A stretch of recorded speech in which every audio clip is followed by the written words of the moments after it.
So hey guys, তোমরা তো দেখলে যে আমরা চলে এসেছি মন্দারমণি। এখানে কিন্তু আমি আমার বর দুজনেই সুইমিংয়ের জন্য রেডি হয়ে গেছি। এখানে দেখো দিদি জামাইবাবু, তারপরে কিন্তু দিদি আমাদের জন্য সবার জন্য চা করলো, তো চাটা খেয়ে নিলাম আমরা। তারপরে কিন্তু তুতু মামামকে দেখো কত সুন্দর লাগছে। তুতু মামাম ওর মামার কোলে উঠে পড়েছে, যেহেতু ও করবে সুইমিং। চলো তোমাদের সেটা দেখাই। তো আমরা এখন যাচ্ছি আর সেটাই বলছি, আমার মাম্মাকে কত কিউট লাগছে দেখো। তারপরে দেখো এদিকে তুতু মামামের মা ঢঙ্গি মাসি ও কিন্তু একদম রেডি হয়ে গেছে, আর এইখানে তুতু মামামের মামিও কিন্তু রেডি হয়ে গেছে, মানে আমি। সবাই কিন্তু রেডি হয়ে আমরা চলে এসেছি সুইমিংয়ের সামনে।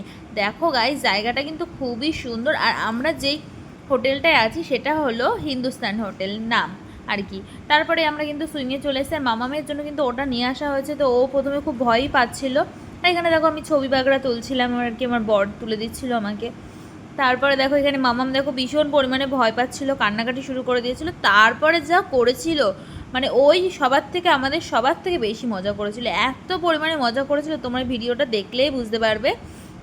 মানে জল থেকে নাম উঠছে আর না, সরি কি ভুলভাল বলছি। তারপরে দেখো আমরা এখানে সবাই কিন্তু বাচ্চা হয়ে গেছি, যেহেতু জল তো সচরাচর খুব একটা পাওয়া যায় না। আর বেড়াতে এসেছি, বেড়াতে এসে মজা করব না, তাও যদি বা থাকে সুইমিং, মজা করবো না তাই কি। আমি কিন্তু খুবই মজা করেছিলাম আর পুরো একদম বাচ্চা হয়ে গেছিলাম। তো আমার এগুলো বেশ করতে ভালোই লাগছিল।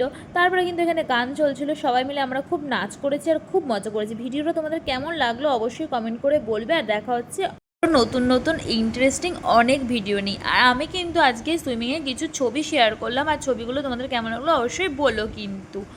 তো দেখা হচ্ছে আবার নেক্সট এপিসোডে আমার ভিডিওতে। তো গাইস, চোখ রাখো আমার চ্যানেলে আর আমার ফেসবুক পেজে।